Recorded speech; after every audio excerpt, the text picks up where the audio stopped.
বলি রাজনৈতিক ব্যক্তিত্ব দাঁড়ালে খুব ভালো লাগতো। প্রথমে হরকালী প্রতিহারকে আমি আহ্বান জানাবো আবার বিজেপিতে আসার জন্য। যে উদ্দেশ্য নিয়ে হরকালীতে আপনি গিয়েছেন সেই উদ্দেশ্য সফল হলো না, আমি আপনাকে স্বাগত জানাই। দ্বিতীয়ত হচ্ছে বিষ্ণুপুর লোকসভায় যদি কোনো রাজনৈতিক ব্যক্তিত্ব দাঁড়াতো তাহলে রাজনীতিগত ভোট হতো এবং একটা কম্পিটিশন হতো, একটা এলাকার ডেভেলপমেন্ট নিয়ে আলোচনা হতো।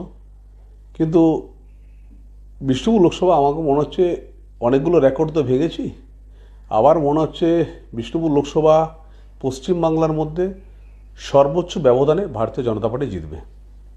2019 সালে আপনি লোকসভায় জিততে পারেন। আমি আপনাকে একটা কথা বলি, এই কথাটাই আপনাকে বলছি, বিষ্ণুপুর লোকসভা ভারতীয় জনতা পার্টি ক্যান্ডিডেট হিসাবে বা কর্মী হিসাবে এটুকু বলতে পারি, ভারতীয় জনতা পার্টি পশ্চিমবঙ্গের সর্বোচ্চ ভোটের ব্যবধানে বিষ্ণুপুর লোকসভা জিতবে।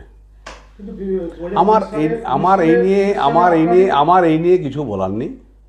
2019 সালে কি হয়েছে, 15 সালে কি হয়েছে, 16 সালে কি হয়েছে, আমার এসব বলা কিছু নেই। আমি আগে মার্জিনটা ছিল 1 লাখ থেকে 1.5 লাখ, এইটা একটা ক্যালকুলেশন ছিল।